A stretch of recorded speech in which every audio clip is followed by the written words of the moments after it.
এই তো বন্ধুরা, রান্না বান্না করার জন্য চলে এসেছি। আজকে রান্না করবো উচ্ছে ঢেঁড়স ভাজি আর ইলিশ মাছ দিয়ে পটল দিয়ে ভাজি বোনা করবো আর মুসুরির ডাল ভর্তা বানাবো আর আলু ভর্তা। এই হচ্ছে আজকে আমাদের রান্না বান্না। আসসালামু আলাইকুম, কেমন আছেন সবাই? আলহামদুলিল্লাহ, আল্লাহ রহমতে আমরা ভালো আছি সবাই। এই যে এই পাশে ইলিশ মাছ ভাজতে দিয়ে দিয়েছি।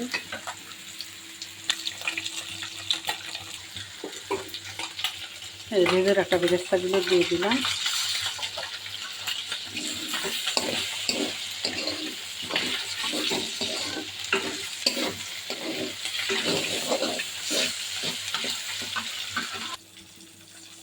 ভাজি হয়ে গেছে।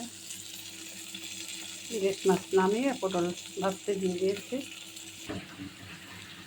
তো ইলিশ মাছের জন্য পেঁয়াজ মরিচ ভেজে নেব। আর এই পাশে যে ডাল ভর্তা করবো বলে পেঁয়াজ মরিচ আস্ত রসুন টমেটো দিয়ে বসিয়ে দিয়েছি।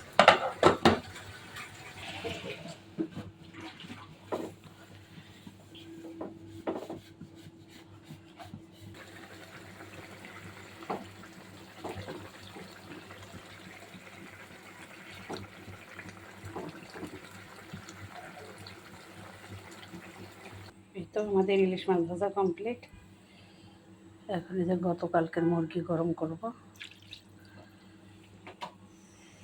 হালকা একটু পানি দিয়ে।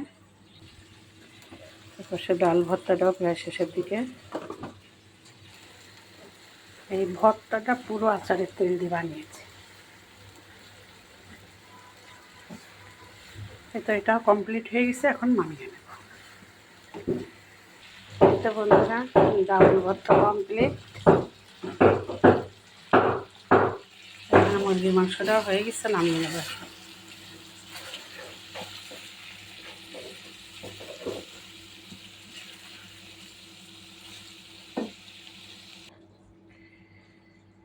এই তো এই পর্যন্তই আমাদের রান্নাবান্না শেষ। সবাই ভালো থাকবেন, সুস্থ থাকবেন, আমাদের জন্য দোয়া করবেন। দেখা হবে, কথা হবে পরবর্তী ভিডিওতে। সেই পর্যন্ত আল্লাহ হাফেজ।